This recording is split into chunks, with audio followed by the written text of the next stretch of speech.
बिस्मिल्लाहिर्रहमानिर्रहीम। मेरे तमाम देखने वालों को प्रोग्राम मुकाबिल में अस्सलामुअलैकुम और हम खुशामदीद कहेंगे। वज़ीर-ए-आज़म पाकिस्तान इमरान खान साहब इस वक्त चीन के दौरे पर मौजूद हैं, जिसकी खास बात यह है कि विंटर ओलंपिक्स का भी बाकायदा आगाज हो चुका है। हारून साहब, दौरे की मौशी और सियासी अहमियत के ऊपर तो बात करते हैं, मगर एक बड़ा कॉमन सा सवाल ये है कि कहा जा रहा है कि शायद अमेरिका बरतानिया ने इसके अंदर शिरकत नहीं की तो ये विंटर ओलंपिक्स नाकाम हो गए। क्या वाकई ऐसे ये विंटर ओलंपिक्स नाकाम हो गए हैं चाइना के?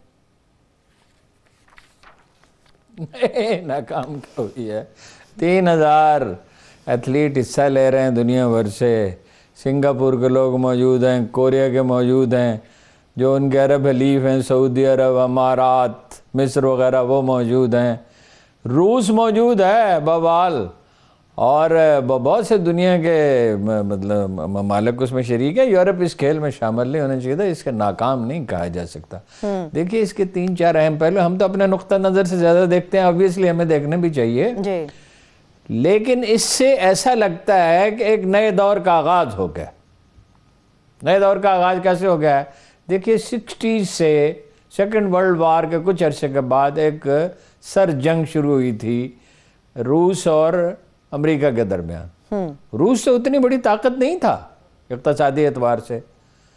आज रूस और चीन एक साथ खड़े हैं। अब ये नई सर जंग जो है, इसमें रूस और चीन तो इत्तेहादी हैं ही, दूसरे ममालिक उनके साथ शामिल हो सकते हैं। और रूस जो है असली एतबार से कई लिहाज से अमेरिका के बराबर है। हथियार बने S-400 जैसा मिसाइल अमेरिकी नहीं बना सके हैं। तुर्की ने उनसे खरीदा है, वो नेटो का मेंबर है, और चीन ने उनसे ख़रीदा है। तो अगर ये चीनी खुद भी हथियार साजी में बहुत तेज़ी से आगे बढ़ रहे हैं, उनके मुकाबले की माशी कुव्वत है चीन। यानी ये उस तरह की सर जंग नहीं है जिसमें उसका पलड़ा भारी रहेगा। अब यूरोप को वो उसने लिखा भी है, ग्लोबल टाइम्स ने, और चीनी सफीर ने कहा भी है अक़वाम मुत्तहिदा में कि वो यूरोप पे असरअंदाज होने की कोशिश कर रहे हैं। वो कैसे असरअंदाज होने की कोशिश कर रहे हैं? कतर के अमीर को बुलवाया उन्होंने जी दौरे पे जी, और उनसे ये कहा है कि सस्ती गैस जिस भाव रूस दे रहा है उसी भाव वो गैस फराहम करें। वो जाहिर है कि प्रोसेस ही मुख्तलिफ है। पाइपलाइन के ज़रिए गैस जाती है तो उसमें ज़िया नहीं होता है, ज़ाय नहीं होती गैस। जब LNG की शक्ल में जाएगी तो ज़ाया होगी, तो उसका बर्डन तो कतर को उठाना पड़ेगा। गालिबन वो और लोगों को भी कोशिश करेंगे। लेकिन यूरोप में चीनियों की सरमायाकारी है, यूरोप की चीन में सरमायाकारी है, लेन देन है। यूरोप इस तरह से उसका हिस्सा नहीं बनना चाहता। जो चीन रूस के खिलाफ पुरजोश तायद हासिल थी यूरोपीय ममालिक की, वैसी पुरजोश तायद हासिल नहीं होगी। अब भी इन्फ्लुएंस वो कर सकता है। अच्छा। भाई दिवे, एक बात मैं भूल गया था जी। वो नेड राइस साहब कहते हैं कि पाकिस्तान हमारा स्ट्रेटेजिक पार्टनर है। FATF में भी तो उसके कोई असरात नजर नहीं आते। कोई सॉलिड भी तो कोई उसका सबूत होना चाहिए ना जी। बिल्कुल और भी चीज़ों में।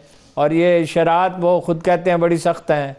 हाँ, अपना MIF उसकी आलमी मालियाती अदारों की, और वो उसमें तो कोई वो नहीं। खैर, ये बीच में एक बात आ गई। अच्छा, ये अमेरिका पूरी कोशिश ये करेगा, अमेरिका का इन्फ्लुएंस अब भी बहुत ज़्यादा है, कोशिश करेगा।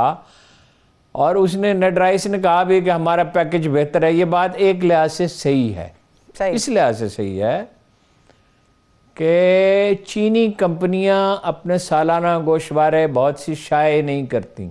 उनका रिकॉर्ड हमें मालूम नहीं है। उनकी ब्राइब ये गालिबन ये मसला उठाया भी गया है, और मेरा ख्याल अब भी उठाया गया है और अब भी उठाया जाएगा मेरे ख्याल में, कि जिस हद तक उठाया जा सकता है कि चीनी कंपनियां ब्राइब करती हैं। आम तौर पे ये बावर किया जाता है, अब ये तहकीकात हो तो मालूम होगा कि ये सलमान शहबाज साहब जो जाते रहे तो $3 से $4 बिलियन शरीफ ख़ानदान के लिए उन्होंने हासिल किए। अच्छा, तो ये तो है, ये तो मामले का एक अलग पहलू है। लेकिन जो चीनियों की खूबी ये है कि वो मुदाखलत नहीं करता लोकल पॉलिटिक्स में। मसलन वो किसी ख़ास पार्टी की हमायत या मुखालफत नहीं करेंगे। अब सियासी असरात तो इसके बहुत गहरे होंगे, और जाहिर है वो वहाँ पहुँचे हैं इमरान खान जी, तो स्टेट डिपार्टमेंट को याद आया कि पाकिस्तान हमारा दोस्त है और हमारे मफादात मुश्तरक रहे हैं, यही तलबन है अमरीकी मिजाज में, घुमंड भी है और तलबन भी है, फौरन बदल जाते हैं। ठीक है, और माशी असरात भी होंगे। देखिए मसलन ML1 है, बहुत सा वक्त हमने ज़ाया कर दिया, हमारी सिविल सर्विस ने ज़ाया किया, रेलवे की जो अफसरशाही है उसने ज़ाया किया, वज़रा को तो उन्होंने समझ में ही नहीं आने दिया, शेख रशीद को नहीं समझ में आने दिया, तो बेचारा आजम सवाती क्या बेचता है, समझेगा? सही। उसे तो जज्बाती तकरीरें करना आती हैं, वो कोई सिस्टम को थोड़ी समझ सकता है। हाँ। तो उसमें हमने बहुत वक्त ज़ाया कर दिया। उसमें दूसरे ही दुनिया के बाद ममालिक भी इंटरेस्टेड थे, लेकिन ज़ाहिर है चीन से हमारा एग्रीमेंट है। अब ये चीख रहे हैं कि जी जाने ज़ाया हो रही हैं, आज़म सवाती साहब कह रहे हैं लोग मरते रहेंगे, इसको जल्द करना चाहिए। भाई जल्द आपने करना है ना, किसी और उन्होंने तो नहीं ना करना। आप कभी BOT कहते रहे, कभी कुछ कहते रहे, कभी कुछ कहते रहे। सही, तो ये मेरा ये ख्याल है, एक तो जाने से पहले इमरान खान साहब ने ये किया कि 1 विंडो ऑपरेशन होना चाहिए। 1 साल तो उन्होंने लग गया शरीफ खानदान की करप्शन ट्रेस करते हुए। भाई इस तरह की करप्शन भी कभी ट्रेस हुई है जो इतनी बड़ी बड़ी कंपनियों के और हुकूमतों के दरमियान हो? और मोर ओवर ये कि उसको आप ट्रेस करते रहते हैं, अगर हुई है तो उसको आप ट्रेस करते रहते हैं। मगर ये तो काम भी तो होता है ना। ML1 पे तो देखिए अब तक 3 साल में कितना काम हो चुका होता, तकरीबन वो तैयार था। ये उसमें हमेशा कंफ्यूज रहे। एक तो उस पर काम शुरू हो जाएगा, $25 बिलियन की इन्वेस्टमेंट तो हो चुकी है, 5500 मेगावाट बिजली पैदा हुई है।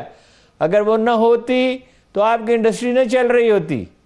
यानी इस वक्त हालत ये है कि जो नई फैक्ट्रियां लगी हैं, नई मशीन फैक्ट्रियों में जो तोसी हुई है फैसलाबाद में टेक्सटाइल में, वो ऑर्डर पूरे नहीं कर पा रही हैं। कराची में तो प्रॉब्लम है गैस का, लेकिन फैसलाबाद में बूम है बावजूद मसाइल के जी। तो ये इसीलिए मुमकिन हो सका है ना, इसके बगैर तो मुमकिन नहीं हो सका। ठीक है। थर में कोयले के ज़खायर जो दरियाफ्त हुए हैं उसमें वक्त तो लगेगा, लेकिन उनकी मजमूई मालियत जो है वो सऊदी अरब और ईरान के तेल के ज़खायर से ज़्यादा है, और इससे गैस बनाई जा सकती है, डीजल भी बनाया जा सकता है। तो ये उसके असरात तो बहुत गहरे होंगे, ज़रा वक्त गुजरने के साथ ज़ाहिर होंगे। ये मुश्किल ये है कि हुकूमत जो है वो ऐसे लोगों पर मुश्तमिल है, टीम जो इन चीज़ों को समझ ही नहीं सकती। उस्मान बुज़दार साहब की तवज्जो सारी वहाँ, ये इसको तो शहबाज शरीफ देखते थे ना, अब शहबाज शरीफ कहाँ तो उस्मान बुज़दार कहाँ, वो पहुँच जाते हैं डेरा गाजी का फ़ौरन, और वहाँ उनके मुखालिफिन के खेत जलाए जा रहे हैं, और जो आदमी उनको नापसंद है उसके इलाके में सड़क ही नहीं बनेगी। और मुझे अभी उन्होंने इत्तला दी वहाँ जो ज़री ग्रेजुएट्स को ज़मीन देना थी कि आपने प्रोग्राम किया तो उसका उल्टा असर हुआ। उन्होंने कहा इनको लटकाओ, इनका काम ना होने दो। जो शहबाज शरीफ ने 40 कनाल के हिसाब से शायद कितनी ज़मीनें दी थी उनको ज़री ग्रेजुएट्स। ठीक है, ठीक है। तो ये तो हाल है, यानी टीम इस तरह की है, लेकिन असरात बहुत गहरे होंगे।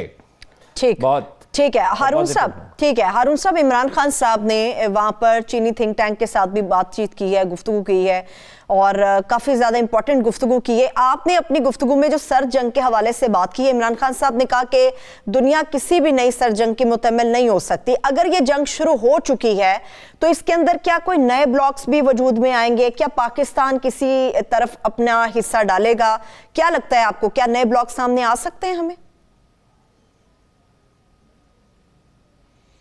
देखिए, पाकिस्तान के किरदार का इन्हिसार है अमेरिका पे, यानी हम पे भी है, लेकिन ज्यादा इन्हिसार अमेरिका पे है। ठीक। आज तो उनका रवैया बदला हुआ नजर आया, मगर उनका भरोसा तो कोई नहीं है। ठीक है। आज एक रवैया है, कल दूसरा है। 80s में एक रवैया था, फिर वो जैसे ही सोवियत यूनियन खत्म हुआ उनका रवैया बदल गया, फिर वो हमारी इमदाद के तालब हुए, इसके बाद फिर अचानक वो बदल गए। फिर ये डोनाल्ड ट्रंप ने एक इस कदर मुज़क्का खेज और मकाना गुफ्तगू की जो कोई हेड ऑफ द स्टेट कर नहीं सकता। लेकिन फिर इसके बाद दौरे पे गए वो, तो फिर ताल्लुकात कुछ बहाल होते हुए नजर आए, फिर खराबी शुरू हो गई। फिर ये इसरार होने लगा कि भाई आप इंडिया की बालादस्ती तस्लीम करें। पाकिस्तानी अवाम तो नहीं मान सकते, जिस मुल्क को ख़त्म करने के दर पे है उसकी कैसे मान सकते हैं? अमेरिका पे इसका बहुत कुछ इन्हिसार है। पाकिस्तान को सर जंग का हिस्सा इस तरह तो नहीं बनना चाहिए।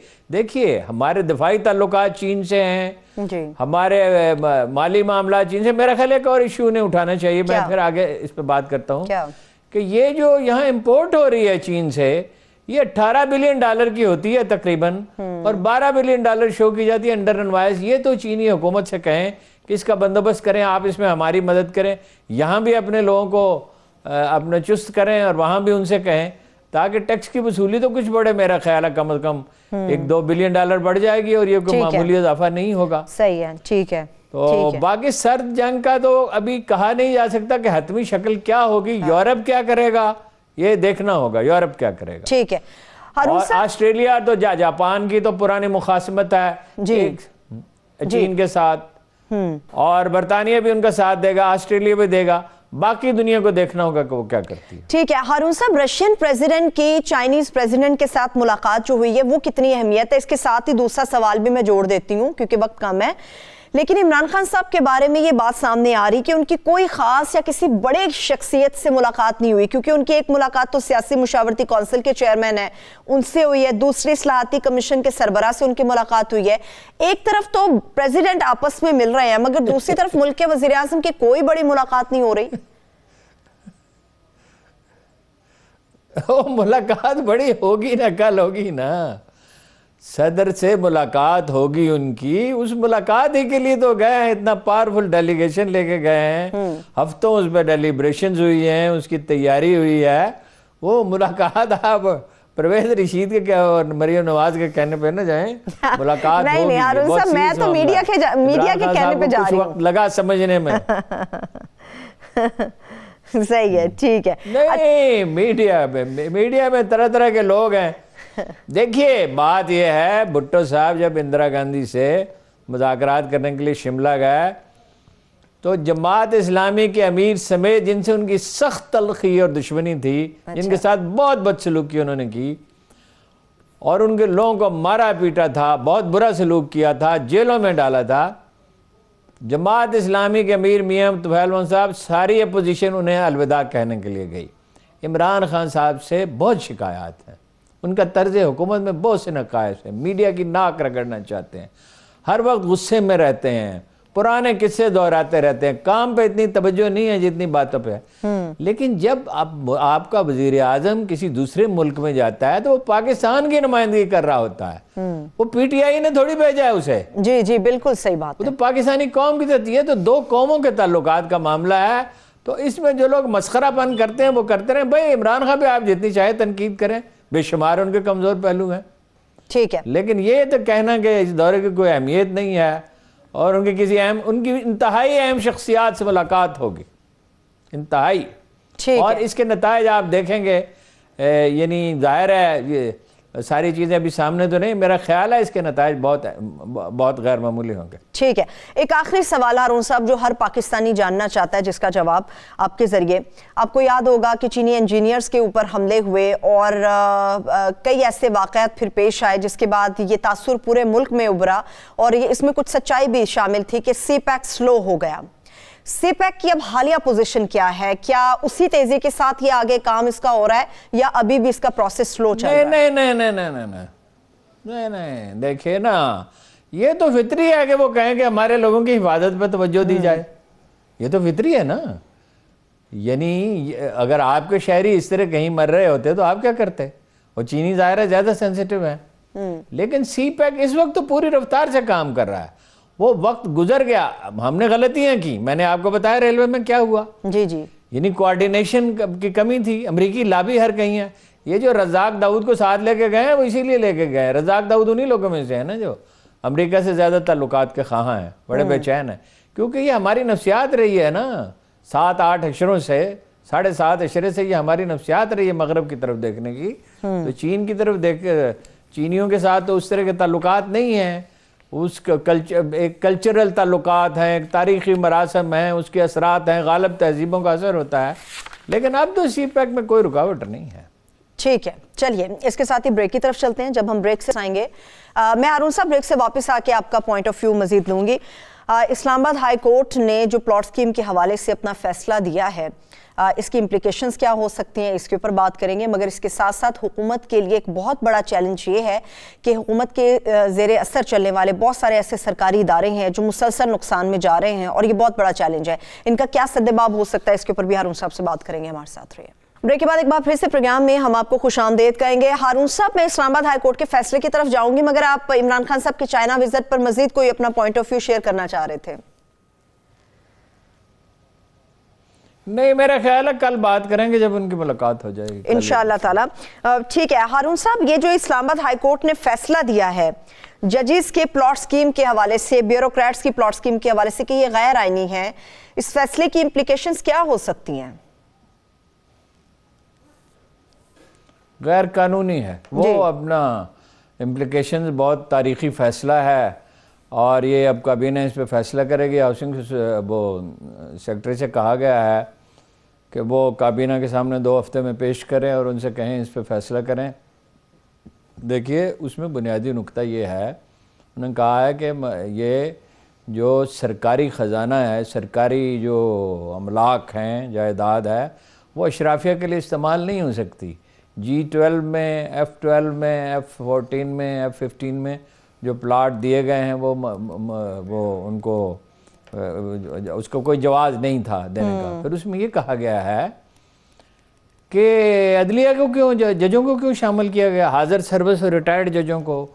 उसमें यहाँ बहुत लहजा उसका फैसले का सख्त है कि ऐसे जज को भी जो जिसके घर में घरेलू मुलाजमा पे तशद्दुद किया गया था उसको भी दे दिया जी। और जो ज़ेर निगरानी जज हैं, बाद नाहल हैं जिनकी निगरानी की जा रही है, उनको भी दे दिए गए। और भी बाद जजों को जिनके खिलाफ इंज़बाती कार्रवाई की है, उनके जजों ने कब दरख्वास्त की थी जी आपसे कि आप हमें प्लाट दें, न माताज जजों ने, हाई कोर्ट के जजों ने, सुप्रीम कोर्ट के जजों ने। और ये सिलसिला अगर इसी तरह, फिर ये है कि भाई ये तो क्लैश ऑफ इंटरेस्ट है, मफादात का टकराव है भी। अथॉरिटी भी अदालत में जाती है, हुकूमत भी अदालत में जाती है।